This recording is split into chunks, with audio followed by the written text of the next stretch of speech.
전 세계적으로 한류 열풍을 이끈 단초 중에 하나가 한국의 드라마입니다. 지금도 세계 각국에서는 우리나라의 드라마를 리메이크한다고 난리가 아닙니다. 그런데 어떤 나라도 우리나라의 이 드라마를 리메이크할 수 없는 것이 있는데 그건 바로 사극이죠. 사극의 주류는 왕 한 사람을 두고 많은 여인들이 투기하는 내용들이 사극의 주류가 되고 또 재밌습니다. 저도 사극을 좋아하는데 그중에 제일 재밌게 봤던 사극이 장희빈입니다. 장희빈은 후궁이 되어서 중전이었던 인원나무를 몰아내기 위해서 얼마나 몸부림을 쳤는지 몰라요.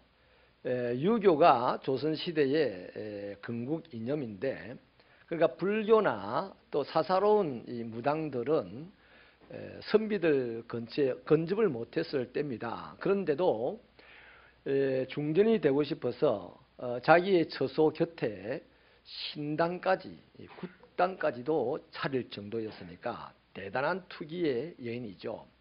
그런데 그가 바라는 대로 인원나무가 쫓겨나고 자기가 중전에 책봉이 됩니다. 그런데 전국 각지에서 이제 유생들의 상소가 올라왔고 때마침 궁중 안에 신당을 차린 것이 발각이 되어서 즉시 폐위가 되고 사약을 받게 되었죠. 여러분, 궁 안에는 수많은 여인들이 있습니다. 하지만 누가 왕을 모시고 있느냐에 따라서 그 여인들의 운명이 갈리게 되죠. 중전이라 할지라도 왕을 모시지 못한다면 허접할 뿐입니다. 그러나 비록 무술이임에도 불구하고 왕을 모시고 산다면 출세와 영광스러운 삶이 그에게 보장이 되어 있죠. 여러분, 이것은 우리 신앙에도 똑같은 방식으로 적용이 되는 것입니다. 예수님은 우리의 왕입니다. 그렇다면 오늘 우리들 가운데 누가 왕이신 예수를 모시느냐에 따라서 그 사람의 삶의 질은 천장지 차이로 달라지게 될 것입니다. 예수님을 모시는 사람, 모시지 않는 사람, 예수를 믿기는 믿어도 왕이신 예수를 모시고 살아가는 사람, 모시지 않고 살아가는 사람에게는 행불행이 극명하게 달리는 거죠. 예수를 왕으로 모시고 살아가는 사람은 천국 갈 때까지 이 세상에서 점점 행복해지는 인생이 되는 것이고, 이 세상에서 예수님을 왕으로 모시지 않고 예수 믿고 살아가는 사람은 불행하게 이 세상을 살다가 천국도 갈지 안 갈지 보장할 수 없는 사람으로 인생이 끝나는 것이죠. 요한복음 15장은 포도나무와 가지의 비유지 않습니까? 근데 이것은 그리스도인이 예수 그리스도에게 붙어 있어야 되는 것이 얼마나 중요한가를 설명하고 있습니다. 그리스도인이 예수 그리스도에게 붙어 있지 않는다면 어떻게 될까요? 먼저 버려집니다. 그 다음은 인생이 말라갑니다. 그 다음은 불에 던져져서 살라지게 되는 거예요. 예수를 믿는다고 했는데 그렇게 되더라는 겁니다. 오늘 본문에는요, 예수님과 예수 믿는 우리의 관계를 독특한 단어 하나로 표현하고 있어요. 거하다라고 하는 단어입니다. 5절보다 한 줄 앞에 있는 4절부터 11절 사이에 거하다라고 하는 단어가 무려 9번이나 기록이 되어 있습니다. 그래서 본문을 읽게 되면 왜 이렇게 거하다는 말이 많을까라는 생각이 들기도 하고, 그런 생각 끝에 거하다는 말이 엄청나게 중요한가 보다 하는 느낌이 확 올 수 있어요. 안 오면 성경을 좀 더 열심히 읽어야 됩니다. 이 거하다는 말은 헬라어로는 메이나테이고 영어로는 리마인이라고 합니다. 머물다, 거주하다 하는 뜻이죠. 근데 한국어로는 그냥 대충 그렇게 들리지만 사실 이 세상은 다 이동이 빠릅니다. 지금 생각의 속도로 이동을 한다 하잖아요. 이 세상은 너무나 이동이 빠르고 또 빨리 변하고 변질이 됩니다. 그에 비하여 성경이 말하는 이 거하다는 뜻은요, 변함이 없다, 여전히 그 자리에 머물러 있다, 소멸되지 않고 중단되지 않고 약해지지 않는다 하는 뜻이 바로 거하다 하는 뜻입니다. 그러므로 예수 그리스도에게 믿음의 뿌리를 내려서 그 어떤 상황에서도 흔들리지 않고 변하지 않는 생활을 하는 그것을 갖다가 주님 안에 거하는 신앙인이다 이렇게 말하는 거예요. 그러니까 신앙인과 예수를 믿는 것과 예수 안에 거하는 것은 하늘과 땅 차이예요. 우리가 주님 안에 거하는 것은요, 너무너무 중요합니다. 내가 억만금을 가지는 것보다도 주님 안에 거하는 것이 더 중요한 거예요. 얼마나 중요한지 6절은 너무나 단호하고 심각하게 경고를 하고 있습니다. 우리 같이 한번 읽어볼까요? 6절 말씀 시작. 사람이 내 안에 거하지 아니하면 가지처럼 밖에 버려져 마르나니 사람들이 그것을 모아다가 불에 던져 사르느니라. 이는 예수님 없이 살아가는 사람, 자신의 지혜와 능력으로 살 수 있다고 생각하는 사람들의 마지막 운명이 얼마나 잔인하게 끝이 나는가를 극명하고 단호하게 보여주는 구절이에요. 그런 사람들은 줄기에서 떨어져 나온 가지에 불과하다는 것입니다. 여러분, 우리 길거리에 떨어져 있는 가지들 그거 보십시오. 그 엄방 부서지고 날아가 버리고 없어요. 성경이 말하는 교만이 뭐죠? 주님 없이 살 수 있다고 생각하는 자신감입니다. 예수를 믿는데도 주님 없이 할 수 있다, 주님 없이 성공할 수 있다, 주님 없이 내 밥 먹을 수 있다, 주님 없이 내 뭔가 할 수 있다, 이렇게 생각하는 자신감들이 다 교만이라는 거지요. 하나님은 교만한 자를 대적하시는 분입니다. 주님 안에 거하지 않으면 어떻게 되느냐? 다시 한번 말씀을 드립니다. 밖에 버려집니다. 특이한 점은 이 밖에 버려진다는 이 표현이요, 원어로는 과거형으로 쓰여져 있어요. 헬라어로는. 뭐 말이냐면 주님 안에 거하지 않으면 너희는 나중에 버려지게 될 것이다 하는 말씀이 아니고, 주님 안에 거하지 않니 너는 이미 버려졌어 이 말입니다. 그런데 보통 미래에 있을 일을 과거형으로 쓰지 않아요, 대부분 나라 언어들이. 그런데 헬라어는 이 용법이 특별하게 있습니다. 왜냐하면 미래에 있을 일이 절대로 변할 수 없고 반드시 이루어질 때는 오늘 과거형으로 써버려요. 미래에 있을 일도 과거형으로 써버린단 말입니다. 그게 헬라어의 용법 중에 특이하게 있는 겁니다. 우리는 이렇게 생각할 수 있어요. 내가 버려져도 사랑의 하나님이시니까 다시 나를 돌이키시고 회복하실 거야, 이렇게 생각할 수 있습니다. 천만입니다. 이미 끝났습니다. 밖에 버려졌다는 거예요. 가지에서 잘린 나무가 다시 가지에 붙는 일이 있습니까? 없어요. 절대로 없어요. 이것은 그만큼 필연성을 강조하는 내용이거든요.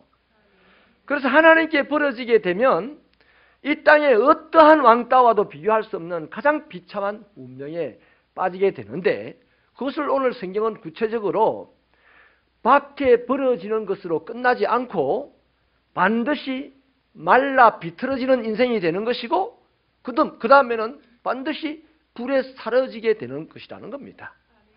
여러분, 예수를 믿으면서 우리의 인생이 그렇게 되도록 내버려 둬서 되겠어요? 그 예수를 잘 믿어야 돼. 예수를 열심히 믿어야 돼. 내 인생 걸어가면서 내가 예수에게 버려진 인생은 아닌지 나를 아침마다 저녁마다 돌아봐야 돼요. 그래서 이것을 잘 깨달았던 이 인디언들의 격언에는 이런 말씀이 있어요. 네가 달려가다가도 순간순간 뒤를 돌아봐라. 네 영혼이 쫓아오는지 봐라 그래. 오늘 교회 안에는 내가 주님에게 버려졌을지도 모른다는 이 강박관념, 이러한 생각은 하나도 없어요. 그냥 하나님은 사랑이라는 생각만 있어가지고 자기가 하는 일이 모두 다 하나님의 일이라고 생각합니다. 나도 그랬어요. 저도 작년에 병원에서 그것을 깨달았습니다. 하나님에게 벌어졌나 이거 하나님에게 벌어지면 안 된다. 이미 끝나버린다는 겁니다. 그래서 하나님에게 벌어지지 않고 하나님 안에 거하려는 이 몸부림이 그리스도인의 삶에 있어야 돼. 일 안 해도 돼.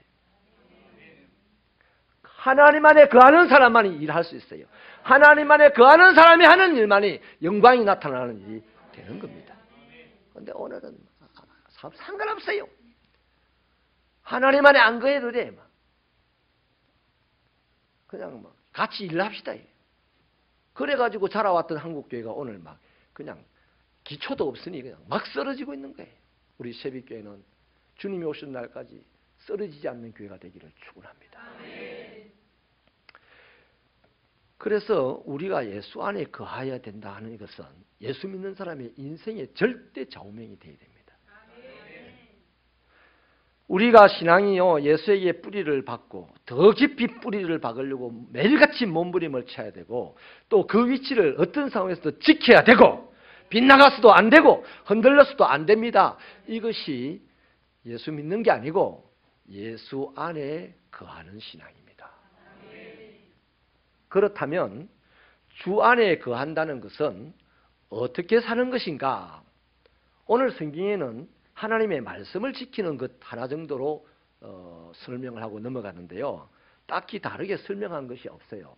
그래서 저는 오랜만에 주석서를 찾아봤습니다. 주석서 안에 이렇게 설명이 몇 가지 되어 있어요. 주님 안에 거한다 이것이 첫째는 주님이 하나님의 아들이심을 믿는다 하는 것입니다.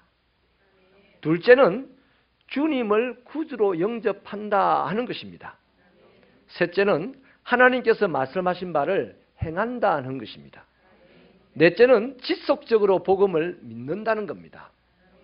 내가 몇 년 전에 예수 믿고 지금은 그냥 그러려니 하고 살아가는 게 아니고 매일같이 이 복음을 믿는다는 거예요. 다섯 번째는 그리스도의 몸인 신자들과 그 공동체 가운데서 사랑으로 교제하는 것입니다. 요약을 하면 이래요. 하나님을 믿고 하나님의 말씀에 순종하고 하나님의 백성들과 사랑으로 교제하는 것이 주님 안에 거하는 것입니다. 더 요약하면 그렇습니다. 믿음과 순종과 교제가 주 안에서 거하는 신앙인입니다. 요즘 보면요 현대인들 홀로 신앙인들이 많아요. 교제를 원치 않습니다. 그럼 그 사람은 믿음은 있어. 근데 뭐가 없다? 주님 안에 거하는 신앙이 안 돼. 그래서 믿음은 있지만 언제 떠내려갈지 몰라. 자, 그렇다면요. 주님 안에 거하는 사람에게는 어떤 복이 있는가? 오늘 말씀의 제목이죠. 그리스도 예수 안에 있는 자의 복, 거하는 자의 복입니다. 네 가지 복이 있어요. 첫째는 기도 응답의 복이 있습니다. 목사님 다 필요 없고 내가 건강하여서 돈 많이 벌어가지고 막 수십억 재산만 가지고 있으면 그게 복입니다. 이런 생각하면 곤란합니다. 성경에 그건 복이라고 안 했어요. 그건 우리 삶의 편리한 방법이라 했습니다. 오늘 성경이 말하는 예수 그리스도 안에 거하는 자에게 있는 복이 뭐냐? 첫째는 기도 응답의 복이 있다고 그래요. 7절 말씀을 우리 힘차게 읽어주실래요? 시작. 원하는 대로 구하라. 그리하면 이루리라. 이 말씀은 주님 안에 거하는 사람에게는 주님께 기도할 특권이 있고 그렇게 기도하는 사람에게는 응답해 주신다는 약속의 말씀이죠. 우리가 믿는 주님이 누굽니까? 전능하신 분입니다. 우리가 믿는 주님은 죽음도 이기시는 분이에요. 그러니까 그분이 말씀하기를 당신 안에 거하는 사람은 그분에게 기도할 특권이 있고 그분에게 기도할 때마다 응답을 해주신다는 것이죠. 이게 복입니다. 여러분 성경에 놀라운 기도의 사람을 뽑으라고 하면 저는 주저없이 모세라는 사람을 거명을 하겠습니다. 이의가 없으시죠? 출애굽기 33장 11절에 보니 모세를 이렇게 정의해 놨어요. 사람이 자기의 친구와 이야기함 같이 여호와께서는 모세와 대면하여 말씀을 하시더라. 이렇게 합니다. 하나님이 모세를 얼마나 자주 만났으면 친구처럼 대면하여 그를 아신다고 했을까요? 그만큼 모세는 하나님께 기도를 많이 했다는 얘기 아니겠어요? 이스라엘 역사상 가장 놀라운 기적들 수없이 많은데 대부분 모세의 기도의 응답입니다. 애굽에서 있었던 10가지 재앙 있죠. 그 하나하나 그 앞면에 모세의 기도가 있어요. 또한 홍해가 갈라지는 기적도 기도의 응답입니다. 아말렉과의 전쟁에서 승리한 거, 반석에서 물이 나온 거, 또한 수많은 생사를 가를 위기 앞에서 경험한 엄청난 기적들, 이 모든 것들의 그 앞에 가보면 항상 모세가 기도한 것이 있어요. 그러니까 이러한 기적들은 모세의 기도에 대한 하나님의 응답이라는 거죠. 오늘 본문에 원하는 대로 구하라, 그러면 이루리라, 이 말씀, 여러분 세상에 이것보다 더 좋은 말씀이 어디 있습니까? 어제 고성에 불 났을 때요, 뉴스를 보니까 대통령께서 그 불이 나가지고 집을 잃어버려서 이재민이 돼서 있는 그분들을 찾아뵀는데 그 아주머니 한 분이 대통령의 손을 잡고 막 울면서 감격을 하더라고요. 대통령이 뭐 해줄까요? 이렇게도 안 했는데 우리 대통령이 그분의 손만 잡아줘도 아무것도 필요 없는 것 같아. 너무 좋아가지고 감격해서 울더라고. 근데 세상 천지를 창조하시고 모든 것을 유지하고 운행하시는 이 하나님께서 원하는 대로 구하라, 그래야 하면 이루리라. 이루는데도 별 감동이 없어. 예수 안 믿는 사람들이야. 그렇지 않아요? 그분이 전능하다는 사실을 믿고 그분이 내게 무엇이든지 주시는 사실을 믿는다면 그분이 내게 구하라 그래 하면 주시리라. 이것만큼 좋은 말씀이 어디 있습니까? 없어요. 그런데 대통령이 손만 잡아주면 좋겠어. 하나님 응답 안 해도 돼. 이게 오늘 이 시대 그리스도인들의 얄팍한 심부, 싸구려 신앙 아닙니까? 여러분, 원하는 대로 구하라 그러면 이루리라, 이 말씀 너무나 좋은 말씀인데 이 말씀에는 분명한 단서가 있어요. 네가 내 안에 거하면, 주님 안에 거하면 이라는 단서가 있습니다. 주님 안에 거하는 사람은 주님을 생각하고 주님을 보고 주님을 보고 또 보니 주님을 닮고 그 말도 그 기도도 주님처럼 되어져서 하나님이 응답 안 하면 안 되는 거라. 할렐루야. 예수 안에 거하는 사람에게 기도 응답의 복이 있어요. 무엇을 구하든지. 두 번째는요, 하나님을 영화롭게 하는 복이 있습니다. 여러분 8절을 같이 읽어봐 주실래요? 8절 시작. 너희가 열매를 많이 맺으면 내 아버지께서 영광을 받으실 것이요 너희는 내 제자가 되리라. 이 말씀의 헬라어 원문은요, 문장의 배열 순서가 좀 달라요. 너희가 많은 열매를 맺으면 그 다음 내 제자로 입증이 된다. 그러면 하나님께서 영광을 받으신다. 이렇게 쓰여져 있습니다. 그러니까 주님 안에 거하는 사람이 하나님에게 영광을 돌려드리는 사람이 된다는 거죠. 여러분 이거는요, 내가 영광을 누리는 게 아닙니다. 내가 하나님께 영광을 돌리는 거란 말이에요. 여러분 솔직히 하나님과 하나님의 백성들의 영광은요, 분리가 되지 않습니다. 하나님의 영광이면 내 영광도 돼요. 또 진정한 하나님의 백성들의 영광은 하나님에게 영광도 됩니다. 그런데 분명한 것은 순서가 분명해요. 내 영광이 먼저가 되면 하나님의 영광이 안 됩니다. 그러나 하나님의 영광이 먼저가 되면 그것은 나에게도 영광이라. 내 영광이 먼저가 되면 이 영광이 하나님에게도 영광이냐? 거의가 아닙니다. 예를 들어 볼게요. 부모를 영화롭게 하는 자식이 있어요. 그러면 그 자식은 분명히 삶이 훌륭해요. 성공한 삶이에요. 그런데 자식이 성공했다고 해서 부모가 영광을 누리고 영화롭게 삽니까? 그건 아니라 성공한 자식이 부모 두드려 패는 자식도 있어요. 성공한 자식이 부모를 모르는 척한 자식도 있잖아요. 그 순서는 분명합니다. 부모의 영광이나 자식의 영광이나 하나님의 영광이나 하나님의 백성들의 영광이나 다 똑같은 영광이에요. 그러나 순서가 분명해야 돼요. 하나님의 영광이 먼저입니다. 자, 그래서요, 우리가 솔직히 부모에게 영광을 돌려드리는 것도 쉽지는 않아요. 부모를 영광스럽게 하는 것도 자식으로서는 대단한 일입니다. 그런데 우리 부모보다 더 위대하신 창조주 하나님에게 영광을 돌려드리는 것은 더 대단한 것이지. 이해가 되십니까? 내가 돈을 10억을 갖는 것보다도 하나님에게 영광을 돌려드리는 것이 더 큰 복인 줄 믿으시면 두 손 들고 아멘 한번 해보십시다. 아멘. 이래놓고 또 10억이 아니 1억이 더 크지.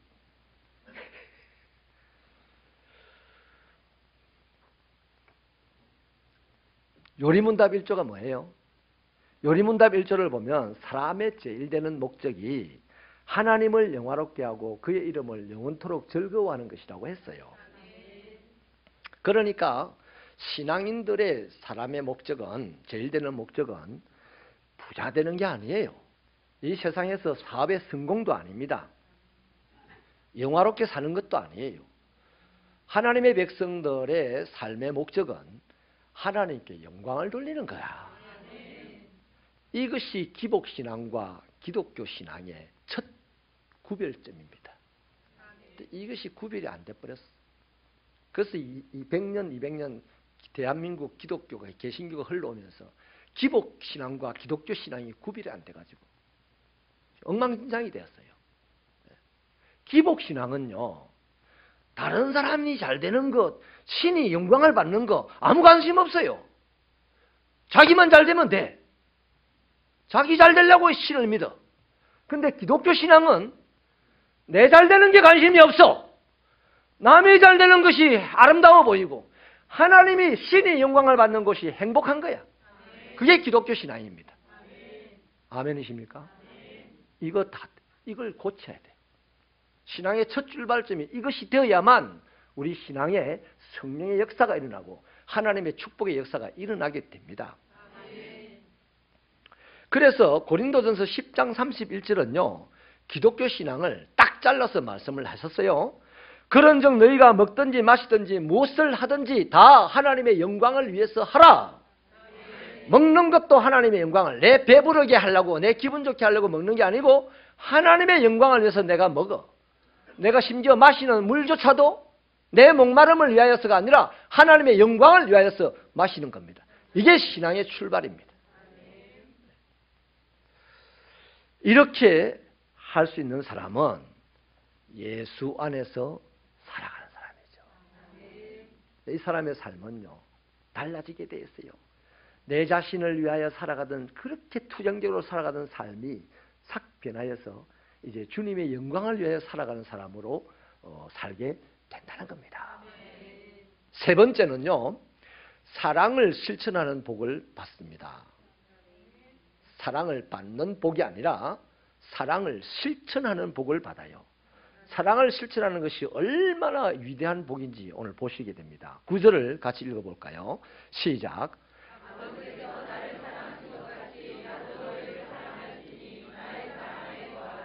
아멘. 요즘 현대인들이, 현대 그리스도인들이요, 하나님께 가까이 나가지 못하는 주요한 원인이 있습니다.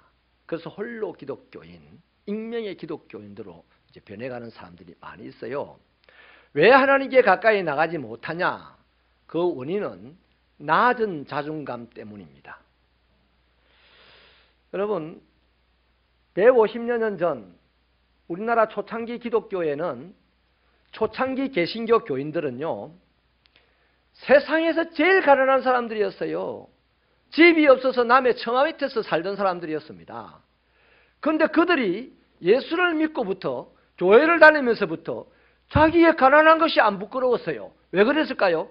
자존감이 높아졌기 때문입니다. 다 찌그러진 갓을 쓰고 누더기 옷을 입고 미국 그 아름다운 동네에 부자의 문명도의 동네에 가서도 할 말을 짱짱하게 해서 미국 사람들이 굴복하고 우리나라를 돕게 되기도 하고 이랬어요. 왜 그러냐? 자존감이 높았어요. 그런데 오늘 이 시대에 계신 교인들요, 부자들이 엄청나게 많아요. 이 땅의 교회들이요, 동네에서 제일 건물이 좋아요. 우리 교회는 아닌데. 교회들이 얼마나 건물이 좋은지요, 세상 사람들이 겁에 질려가지고 교회 오는 것을 겁을 내. 그런데 그 교회 다니는 사람들이 대체로 다 자존감이 확 낮아. 돈은 많은데 자존감이 낮아. 권세는 많은데 자존감이 낮아. 그 자존감이 낮은 이유가 딱 두 가지입니다. 하나는 내가 지은 죄 때문이에요. 내가 지은 죄 때문에 자존감이 확 낮아져 버려요. 그래서 그것을 히브리서 기자가 걱정하지 마라, 주님이 있다, 은혜의 보좌 앞에 담대하게 나오라고 촉구를 하는데도 그 말씀을 듣고 교회에 오면서도 자기 자신이 죄로 얼룩진 모습이 막 보여져. 그래서 주님 앞에 나가기가 미안해지는 거야. 그래서 안 나가고 집에서 텔레비 앞에서 예배를 드리는 사람이 많아. 또 다른 자존감을 낮추는 하나의 요인이 뭐냐면, 어린 시절에 사랑을 받지 못하고 자라온 그 경험이 아직도 살아있어서 그 자존감이 확 낮춰진 채로 갑니다. 그래서 늘 우울하고 불안하고 내가 열심히 사는데도 불구하고 나는 불행해질 것 같다는 생각이 자꾸만 드는 거예요. 그래서 이런 분들에게 자꾸만 시비심이 생겨나는 거야. 세상이 원망스럽고. 그래서 이런 사람들이 하나님 앞에 나가면 뭐해? 이렇게 되는 거죠. 그런데 여러분, 이 죄로 말미암아 자존감이 낮아졌던, 어린 시절에 사랑을 받지 못했던 그 경험으로 말미암아 자존감이 낮아졌던 간에 그 낮아진 자존감으로 살아간다면 그리스도인으로 살아갈 수가 없어요. 그 사람이 지금 분명하게 실수하는 것이 있습니다. 뭐냐 하면, 내가 그리스도인이라는 정체성을 지금 몰라요. 우리가 그리스도인이라 하면 하나님의 독생자들 예수님이 우리를 엄청나게 사랑하셔서 십자가에서 목숨을 내어놓기까지 사랑하시고 우리가 다시 태어난 사람들이에요. 그래서 나는 죄로 말미암아 얼룩진 사람이지만 지금 나를 예수님의 보혈이 싹 덮고 있어요. 그것을 알면 자존감이 확 올라가. 엄청나게 올라가가지고 막 미치고 할장할 노릇이라. 그래서 세상 사람들이 그 사람 보고 저 미친 사람 아니야 그래. 내 어린 시절에 사랑받지 못한 그 경험 때문에 그 사람이 정말 내가 그리스도의 보혈로 말미암아 사랑받다 생각한다면, 오늘 내가 부모에게 사랑받지 못했다 할지라도 내 부모보다 더 위대하시고 더 크시고 강하신 하나님에게 엄청난 사랑을 받은 사람이에요.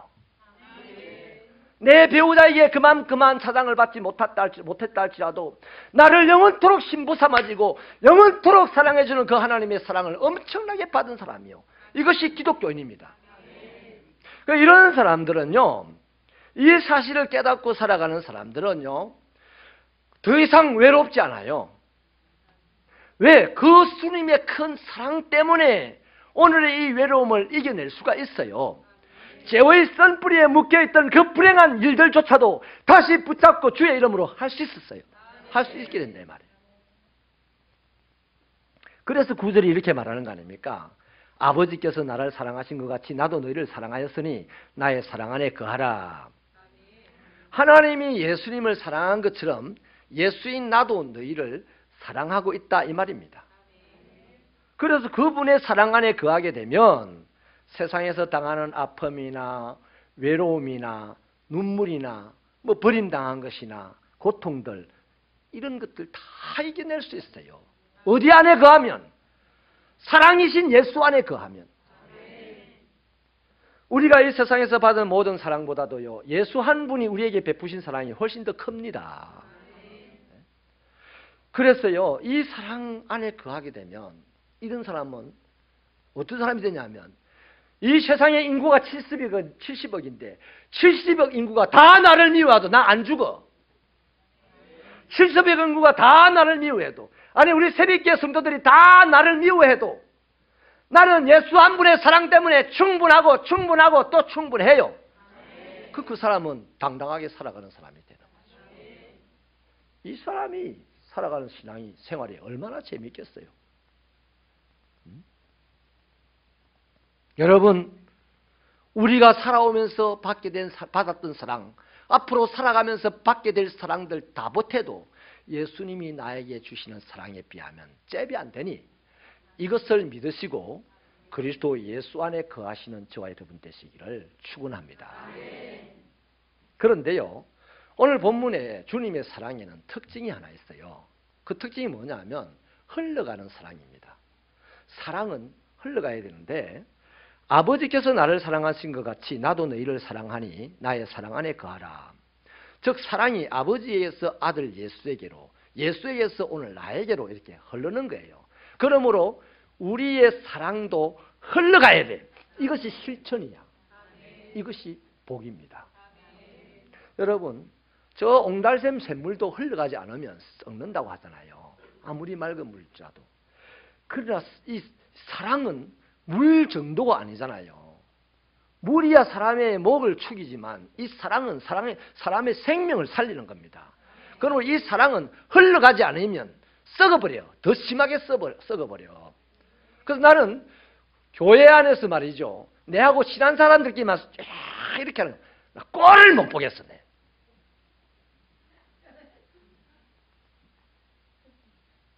너도 나도 사랑으로 가까워져야 되지. 인정하십니까? 우리 새벽교 안에서는 친한 사람들끼리만 옹기종기 모이지 마시기 바랍니다. 모이지 말라는 얘기가 아니에요. 모이되 안 친한 사람들도 불러 모아가지고 같이 친해지라는 얘기예요. 여러분, 인생이 불행한 이유는요, 사랑받지 못했으라고 생각을 하기 쉬운데 아니에요. 사랑을 실천하지 않아서 불행한 겁니다. 교회 와서 왜 은혜를 못 받습니까? 나 교회 가니까 사랑해주는 사람이 없었어. 그 사람 가만히 보세요. 절대 누구를 사랑 안 해. 남을 사랑하면 은혜 받아요. 남을 사랑하면 기분이 좋아져요. 사랑을 받으면요, 받기만 하면요, 받는 그 순간 기분이 좋아.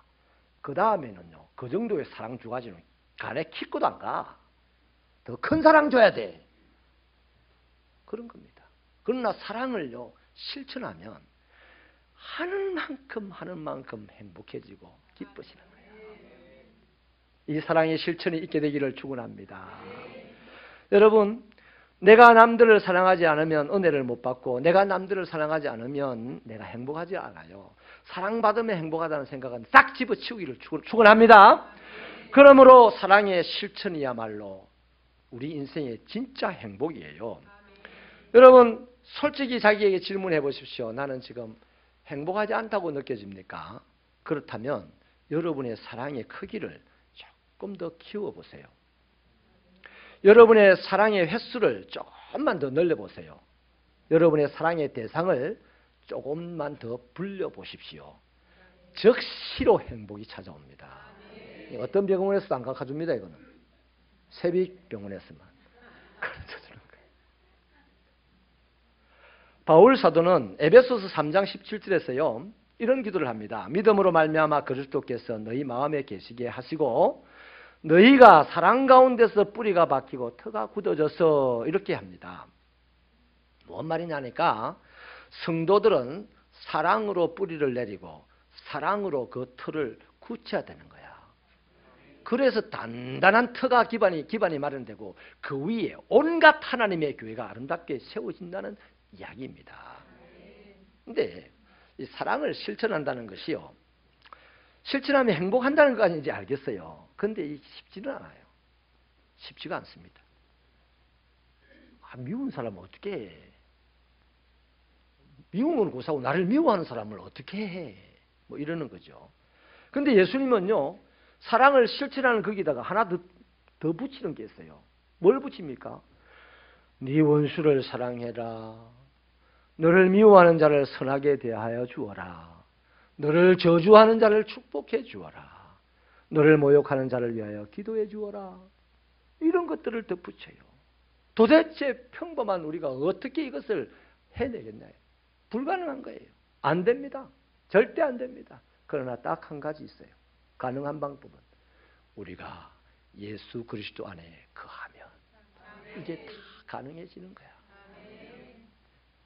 예수 안에 거하면요, 원수 사랑하는 거 하나도 안 어려워요. 예수 안에 거하면 나를 저주하는 사람을 축복하는 거 하나도 안 어려워. 그러니까 실제로 따져보면 오늘 교회 안에는요, 예수 안에 거하지 않는 신앙인이 너무 많아. 그래서 누가 조금 미워하면 나는 이만큼 미워합니다. 누가 나를 조금만 비난하면 나는 이만큼 비난합니다. 그래서 내 편을 만들어. 이런 사람들 다 예수 안에 거하는 사람이 아니야. 그냥 예수 믿는 사람이야. 장래가 어찌 될지 몰라. 불투명한 사람이야. 그러나 예수 안에 거하는 사람은 저주하는 자를 축복하고 미워하는 자를 기도하고 원수를 사랑하는 사람이 돼. 이 사람의 장래는 분명히 복의 복을 더 받는 사람이 되는 거예요. 아멘이십니까? 주 안에 거하여서 사랑을 실천하시기를 바랍니다. 이 조만간에 뽀데이가 선포가 될 텐데 사랑 실천 많이 하십시다. 네 번째요, 기쁨이 충만한 복을 받습니다.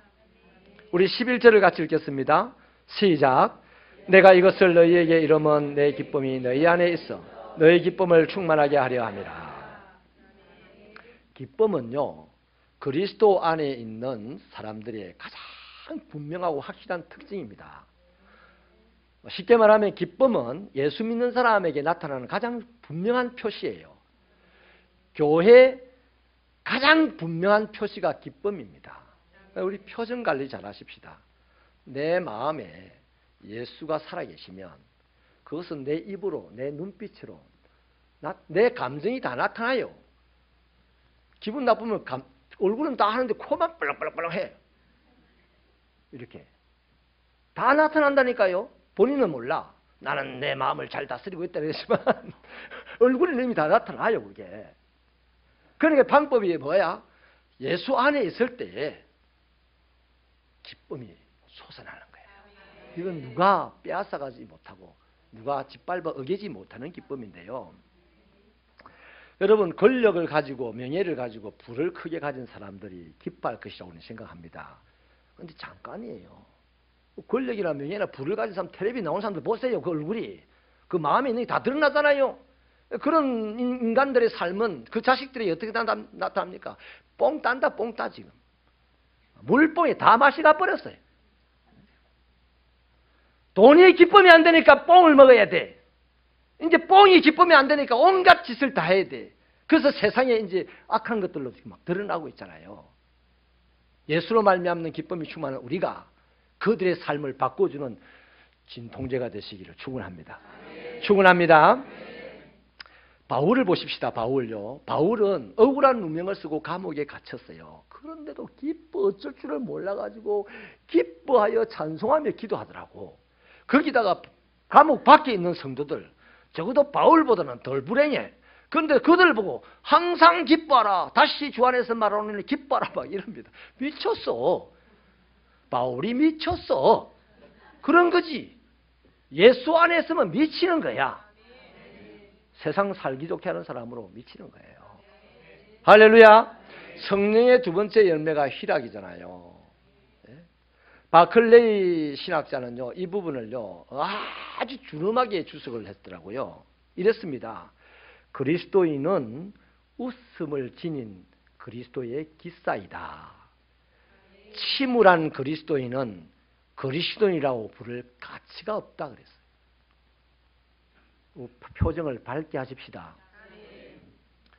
여러분, 이런 주님 안에서 누리는 기쁨은요, 주님 주변에, 우리 주변에 있는 상황이 어떠하든지 간에 흔들리지 않습니다. 왜냐하면 포도나무 가지가 나무에 붙어 있으면 포도나무 뿌리에서 올라오는 영양분을 빨아먹기 때문에 항상 밝아요. 항상 푸른 잎을 청정하게 띄웁니다. 열매를 맺습니다. 마찬가지로 우리가 예수 안에만 있으면 항상 기뻐요. 상황 때문에 기쁜 게 아니라 예수 안에 있는 그것 때문에 항상 기뻐요. 아멘입니까? 세상 사람들은 이구동성으로 말해요. 목사님, 요즘 얼마나 세상이 힘든데요. 기뻐할 수가 없어요. 목사님은 말씀이나 보고 설교를 하니까 기뻐하라고 외치지만 세상이 그렇지 않아요. 힘들어요. 틀린 말씀 아닙니다. 그러나 분명하게 아십시다. 환경과 상황이 좋다고 해서 기쁜 건 아니에요. 절대로 아닙니다. 주님 안에 거할 때만 기쁩니다. 그때의 환경과 상황이 점점점 바뀌어지게 되는 거예요. 기쁨이 있어야만 환경과 상황이 바뀌는 거예요. 그 찬송이 있어요. 주 안에 기쁨 누림으로 마음의 풍랑이 잔잔하니 세상과 나는 간 곳 없고 구속한 주만 보이도다. 이것이 나의 간정이요 이것이 나의 찬송일세. 나 사는 동안 끊임없이 구속한 주를. 아멘. 내 부자 된 것을 자랑하리, 내 권세 잡은 것을 자랑하리가 아니고 나를 구속한 주를 찬송하리. 그 찬양의 순서를 잘 보세요.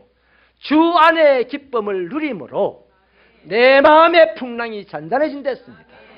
내 마음의 풍랑이 잔잔해져서 내가 기쁨을 누린다. 이거는 우상숭배자들이 하는 거예요. 세상 사람들이 하는 거예요. 솔직히 사랑하는 여러분, 오늘날 우리의 마음이 얼마나 힘이 듭니까? 조그만 일이 있어도 우리의 마음은 그것 때문에 격동이 일어납니다. 분노가 치밀어 올라오고 낙심이 되고 우울해지고 괴로워집니다. 그런데 그 마음에 격동하는 풍랑을 무엇으로 잠재울 수가 있습니까? 주 안에서 누리는 기쁨으로만 잠재울 수가 있는 거예요. 그 주님 안에 거하는 사람에게는 이 기쁨을 주신다니 기쁨의 복이 얼마나 크냐 이 말이에요. 우리가 주님 안에 거하면 어떤 일이 일어나느냐? 세상의 모든 것들이 나를 얽매어 쪼여온다 해도 나는 묶임을 당하지 않아요. 어떤 답답한 일이 일어난다고 해도 나는 낙심하지 않습니다. 아무리 불행한 것 같아도 그 자리에서 다시 벌떡 일었습니다. 왜? 내 주님이 그렇게 살지 않기 때문이요. 내 주님이 죽음의 자리에서 절망의 자리에서 처박혀 앉아있지 않기 때문이에요. 내 주님이 그 자리에서 벌떡 일어나기 때문에 주 안에 가는 나도 일어나지 않을 수가 없는 거예요. 할렐루야. 그 사람은 성공합니다. 그 사람은 승리합니다. 그런 사람의 기쁨을 절대 빼앗아갈 수 없길래 다윗은 시편 68편 3절에서 이렇게 말했어요. 의인은 기뻐하여 하나님 앞에서 뛰놀며 기뻐하고 즐거워할지어다. 여러분, 다윗이라는 사람이요, 사울의 군사들 3,000명이 다윗을 잡겠다고 산을 이잡듯이 수색을 하고 있는데 다윗은 굴에서 숨어 있습니다. 숨소리까지 죽여야 했습니다. 그런데 이 상황을 주님 앞에 기도하다가 깨달은 바가 있어. 주님이 자기와 함께 한다는 겁니다. 그러면 주님이 나와 함께 한다면 내가 이 상황에서 뭘 해야 되냐? 나와 함께 하시는 그 주님을 찬양하지 않을 수가 없었어요.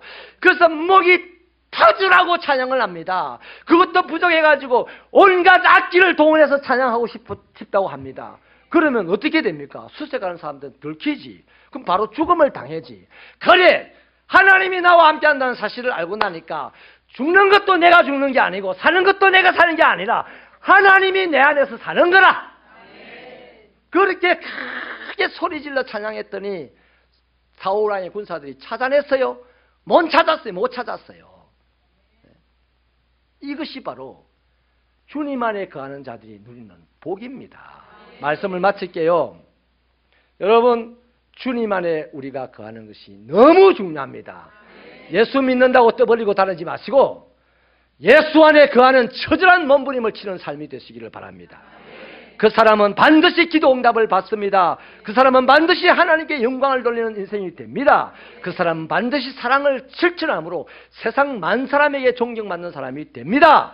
그 사람은 반드시 기쁨이 충만한 삶을 살아가게 됩니다. 한 번 예수 믿는데 이 복이 있어야지.